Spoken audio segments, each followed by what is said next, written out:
నమస్తే, welcome to right angle. ఇరాన్పై ముప్పేట దాడి చేయడానికి సిద్ధమవుతోంది అమెరికా అని మొదటి నుంచి మనం మాట్లాడుతున్నాము. ఇప్పుడు అదే జరిగింది. అటు అమెరికా, ఇటు ఇజ్రాయెల్ రెండు దేశాలు కలిసి ఇరాన్ని అష్టదిగ్బంధనం చేస్తూ ఉన్నాయి. ఇరాన్ పైన మిజైల్స్తో అటాక్ చేయడం జరిగింది. ఇరాన్లోని ముఖ్యమైన ప్రెసిడెన్షియల్ ప్యాలెస్ దగ్గర నుంచి Ayatollah Ali Khomeini, Iran supreme leader అయినటువంటి ఖమైనీ ఇంటి పరిసరాల ప్రాంతాల్లో దగ్గర నుంచి ఆల్మోస్ట్ ఎస్టాబ్లిష్మెంట్ ఉన్నటువంటి పవర్ సెంటర్స్ పైన దాడి జరిగింది. టెహ్రాన్ మొత్తం కూడా బాంబులతో మోతెక్కిపోయిన పరిస్థితి.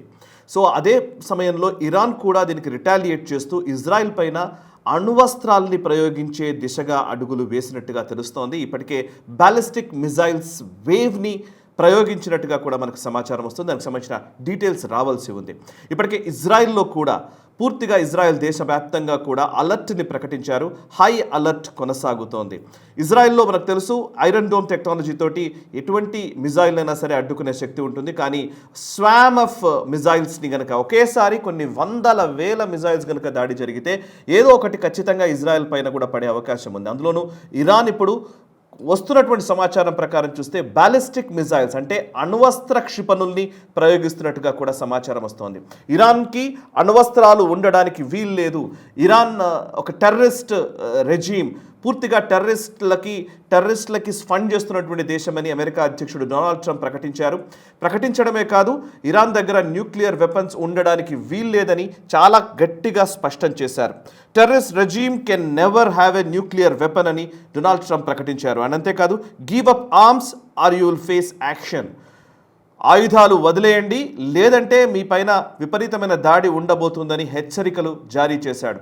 IRGC, Iran revolutionary group core, ఏదైతే ఇరాన్కి సంబంధించినటువంటి ఆర్మీ ఉందో దానికి సంబంధించిన కీలక నాయకులు కూడా చనిపోయినట్టుగా తెలుస్తోంది ఈ ఇజ్రాయెల్ అటాక్లో. ఇజ్రాయెల్ ఒకవైపు అటాక్ చేసింది, దానికి పేరు ఆపరేషన్ లయన్స్ రోర్ అని పేరు పెట్టారు. అండ్ సింహ గర్జన లాంటి ఒక విధంగా ఇరాన్ పైన దాడికి ఇజ్రాయెల్ పూనుకుంది అండ్ ఇజ్రాయెల్ దాడి చేసింది.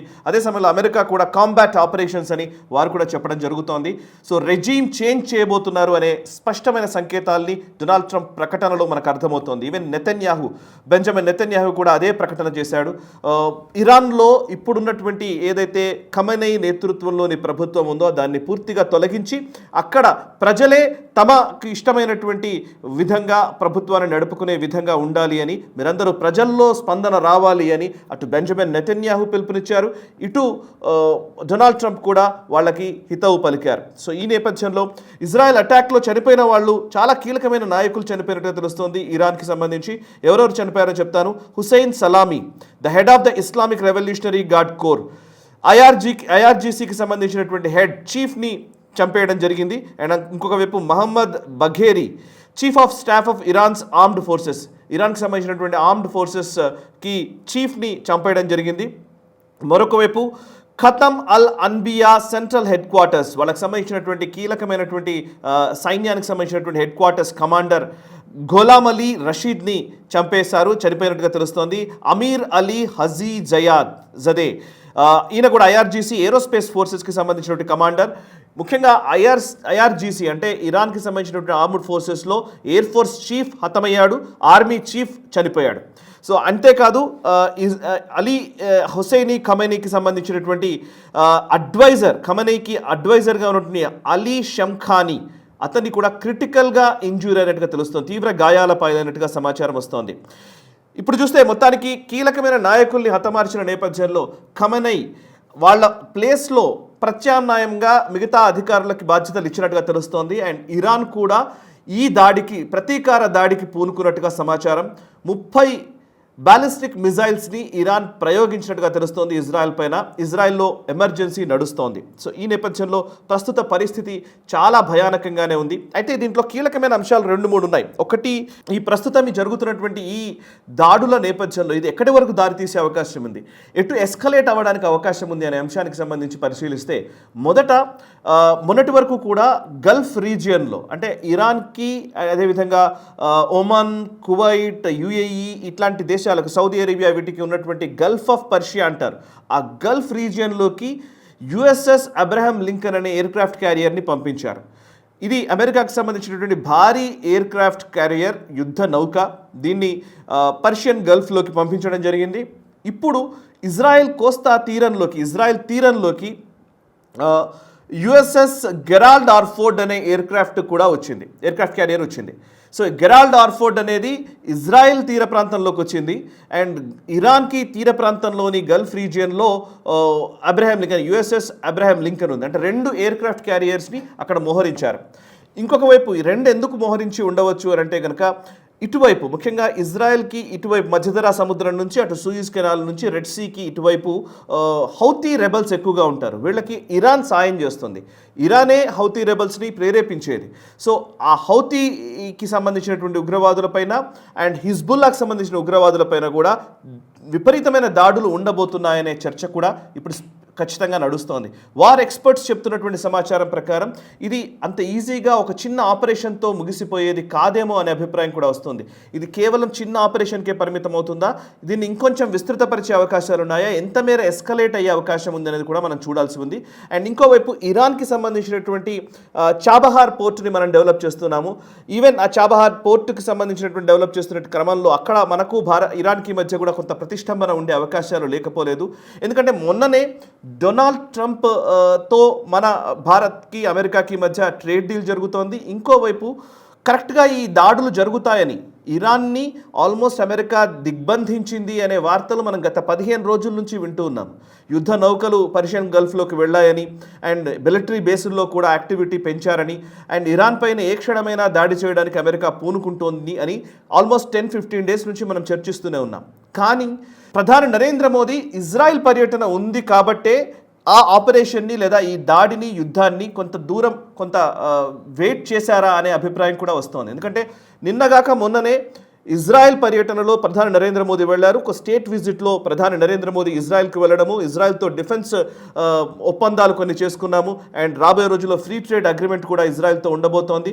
సో ఒక స్టేట్ విజిట్గా ప్రధాని నరేంద్ర మోదీ ఇజ్రాయెల్కి వెళుతున్న టైంలో ఇరాన్పై యుద్ధం జరిగితే కనుక దాడి చేసిన తర్వాత ప్రధాని నరేంద్ర మోదీ ఇజ్రాయెల్కి వెళ్ళడం ఆప్టిక్స్లో కొంత ఇబ్బందికరమైన పరిస్థితులు క్రియేట్ చేస్తుంది. ముఖ్యంగా చాబహార్ పోర్ట్ భారత్ డెవలప్ చేస్తుంది కాబట్టి సో అక్కడ కొంత ఇబ్బందికరమైన పరిస్థితులు ఉంటాయి. కాబట్టి ప్రధాని నరేంద్ర మోదీ ఇజ్రాయెల్ పర్యటన అయిన తర్వాతనే ఇజ్రాయెల్ అండ్ అమెరికా కలిసి దాడి చేయాలని డిసైడ్ అయినట్టుగా కనబడుతోంది. ఎందుకంటే మోదీ వెళ్ళి వచ్చిన నెక్స్ట్ డేకే ఇప్పుడు ఇజ్రాయెల్ ఇరాన్ పైన దాడి చేసింది అండ్ అమెరికా కూడా ఇజ్రాయెల్ పైన కాంబాట్ ఆపరేషన్స్కి దిగుతోంది.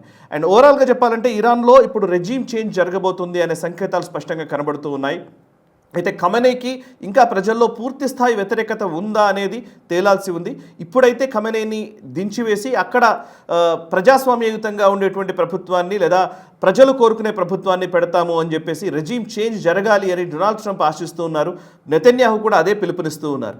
ఈ టైంలోనే crown prince Shah of Iran అంటే ఖమెనీ ప్రభుత్వం నెలకొల్పక ముందు ఉన్నటువంటి అక్కడి ఇరాన్ రాజు కుమారుడైనటువంటి రెజా పెహ్లావి ప్రస్తుతం యుఎస్లో ఉన్నాడు. అతను నేను ఇరాన్ని ఏలడానికి సిద్ధంగా ఉన్నానని ఇప్పటికే ప్రకటించాడు. అండ్ యుఎస్లో ఆయన తీసినటువంటి ర్యాలీకి వేలాది మంది జనం వచ్చారు.